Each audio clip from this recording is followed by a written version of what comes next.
Others to go.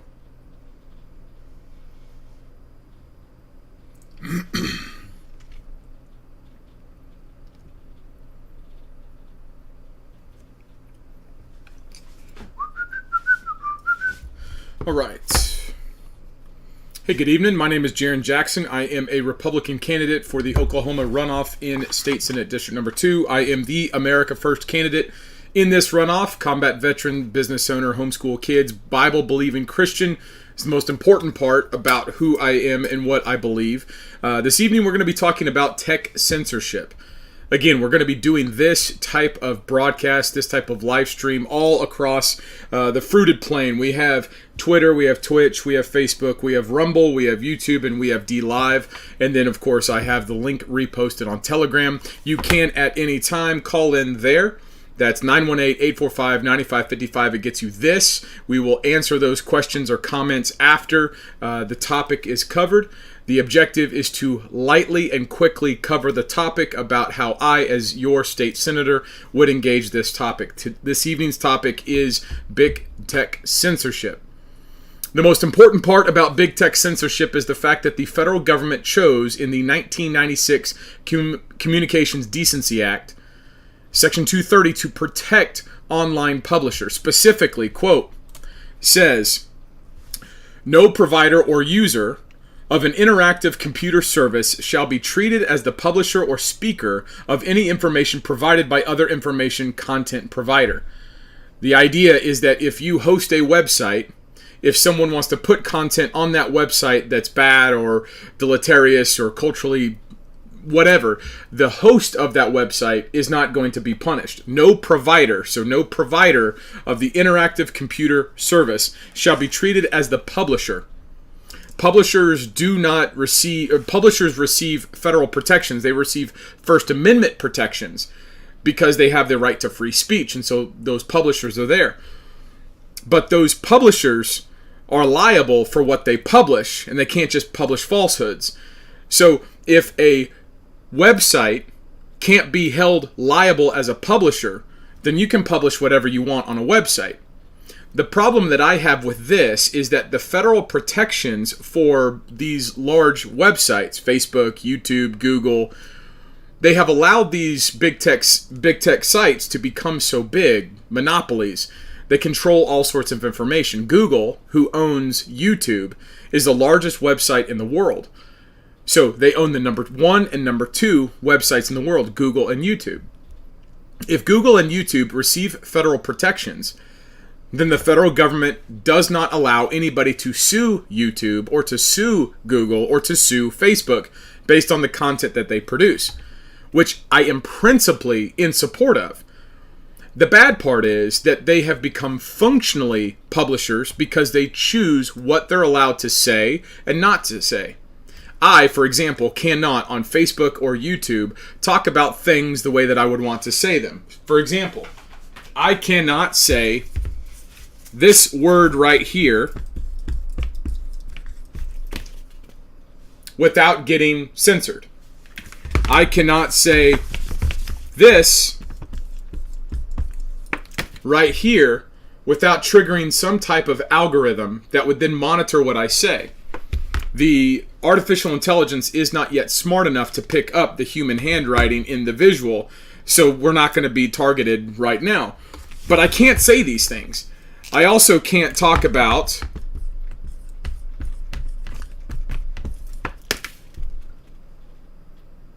without having the correct narrative or the correct perspective.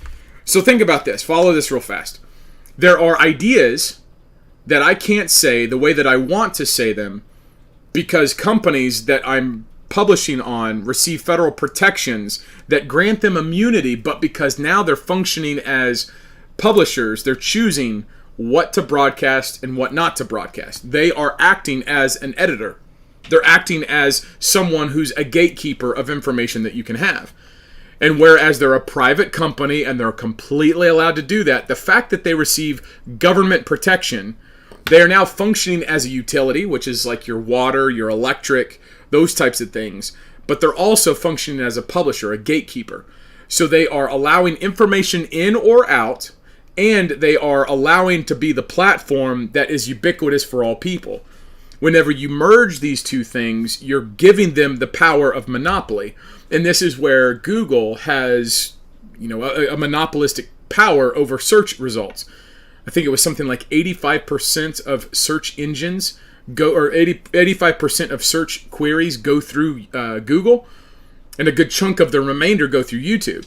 So if these big tech companies receive federal protections, what recourse do we have as the little people, as the citizen? And what role does the state government play?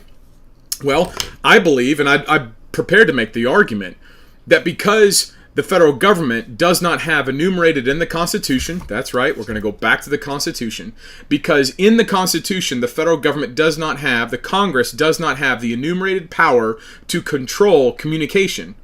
It has the duty to respect and to protect freedom of the press, but it does not have the ability to tax and therefore defend and prop up internet companies. As a result, you have a liberty interest that's at play where your government is actually acting against self-rule. You and I are participating online right now. A lot of this online internet infrastructure is protected by federal regulation. If federal regulation, and again, the government is supposed to defend rights. If the government is facilitating companies that are putting information in front of us, picking and choosing what we can see and what we can't see, I think there's a liberty interest there. Specifically, whenever they put it in front of kids. Whenever they put specific type of content, and if you're watching me, you can probably understand, as a Bible-believing Christian who homeschools his children, I don't want specific content in front of my children. The month of June should be an indicator about what I'm talking about. And if I don't want that type of content in front of my children, what recourse do I have if the platforms that are purposefully putting that content in front of my children enjoy federal protection? My interest as a parent, my parental rights are in direct conflict with Section 230 of the Communications Decency Act. Moreover, if there is any political opportunistic language that needs to be spoken, such as the outcome of the 2020 election, if I have a countervailing perspective, whether it's right or wrong, I should be able to speak about that, especially if the platform enjoys federal protection. If my government is protecting the entity, then I should be able to say what I want, and that entity should not be able to gatekeep and prevent my perspective from being broadcast. That's one aspect of this. That's just the free flow of information. You have private companies functioning as informational gatekeepers, but they also purpose as the public square. Most people now speak online. They have profiles, they have channels, this is the way that people primarily speak. We don't go out in the public square and ring the bell as a town herald and propagate the message that way. We're not posting flyers up on the town square wall. What we're doing is we're going online. So if this is now the new public platform, if this is the public forum, and there's arguments to be made, I'm willing to have that argument. But again, if the government is protecting the entity, the government's supposed to defend my rights. If I cannot say something and the government's protecting the thing that's telling me that I can't speak, the government is functioning as the arbiter of what I can and can't say, which is in direct violation of the First Amendment. That's my point.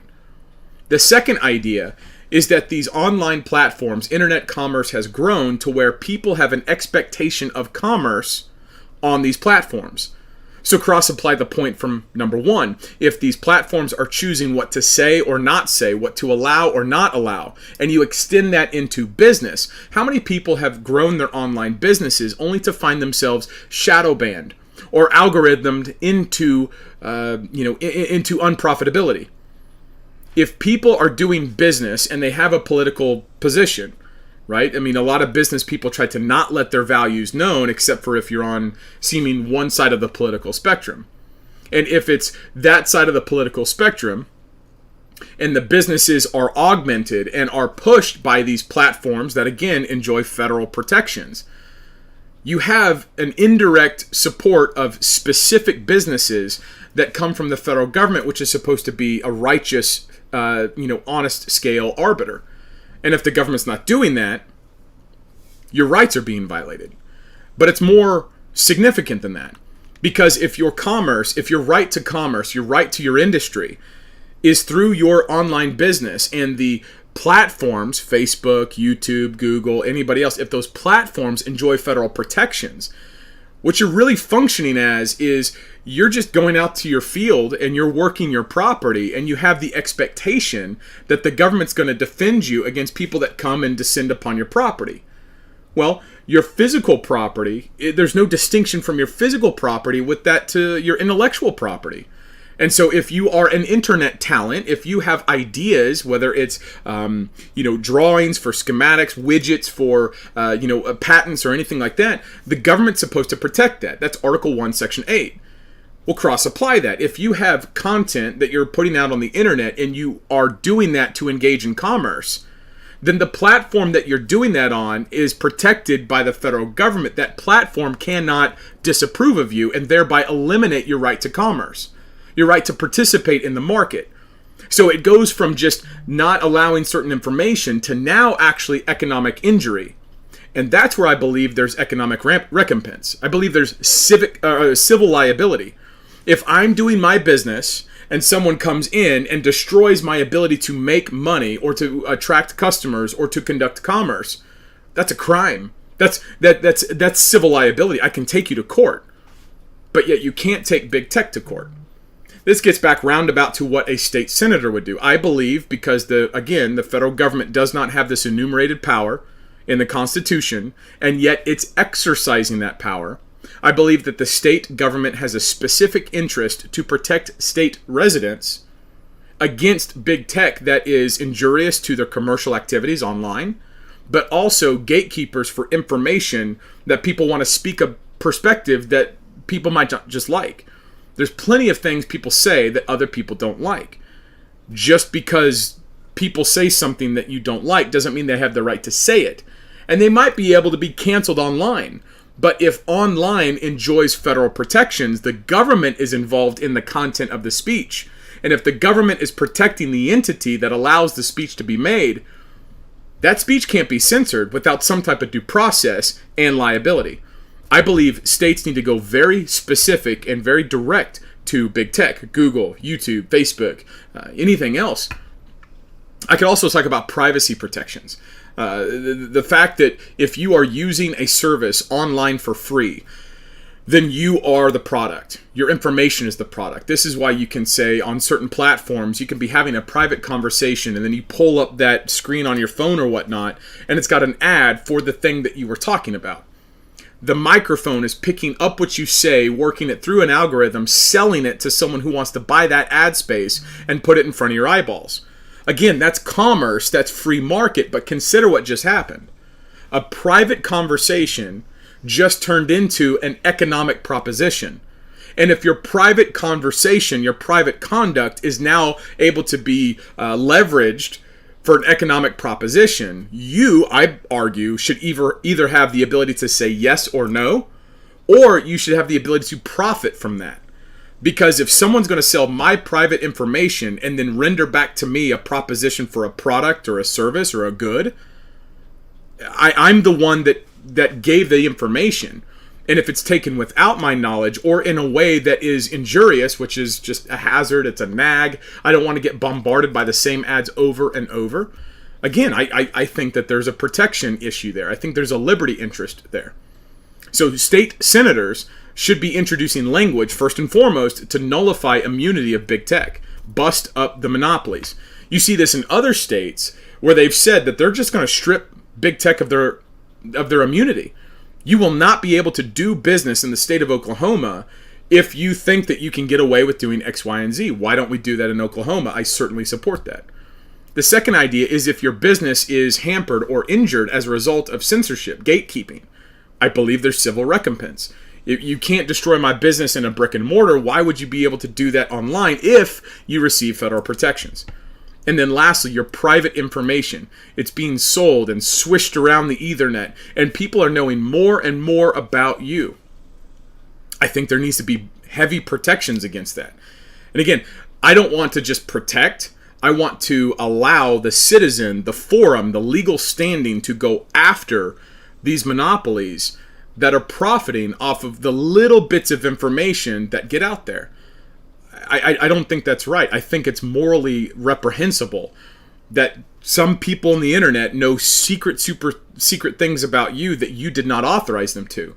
And again, if you're making the argument, well, Jarrin, you've just joined their platform, you should be participating according to their community standards. Okay, in a free market. But we don't have a free market if that entity that I'm participating on has a monopolistic practice and projecting that influence as a result of federal protections that has allowed it to grow. The government has allowed this thing to get really, really big. And these tech monopolies now control the content and the narrative of ideas. You can't do that with the protections of my government. My government protects my rights, not your business interest. That's what we have to consider. So you have to bust up big tech. You have to protect people's commercial interests, their right to conduct commerce. You have to protect their property. And I think that the linchpin in the entire thing is for them to have the ability to sue and to get damages. I don't want to break them up. I just want big tech to be able to go to a courtroom and the average person to be able to sue them for damages. Why not? Anyway, you can call the number right here, 918-845-9555. If you want to do that right now, we will take questions. Otherwise, we'll wrap up and we'll meet back on Monday, July 25 at 7 p.m. We're going to do this every day until August 23rd, 7 p.m. at the evening. 918-845-9555, 918-845-9555. There's a little bit of a gap between when I say it and real life, so I'll wait for a little bit. If you have any questions, you can text, you can call in. I'm aiming for 15 to 20 minutes. I've been going 17 minutes right now.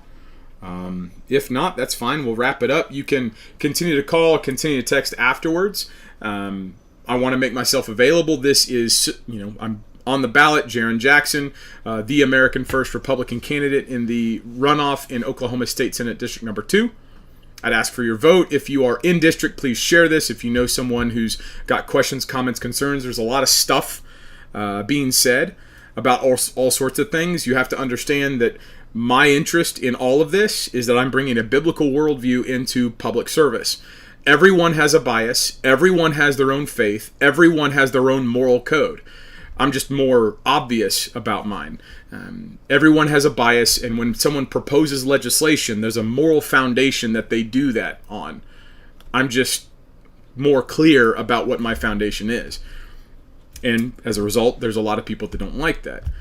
That's fine. It's America. Amen.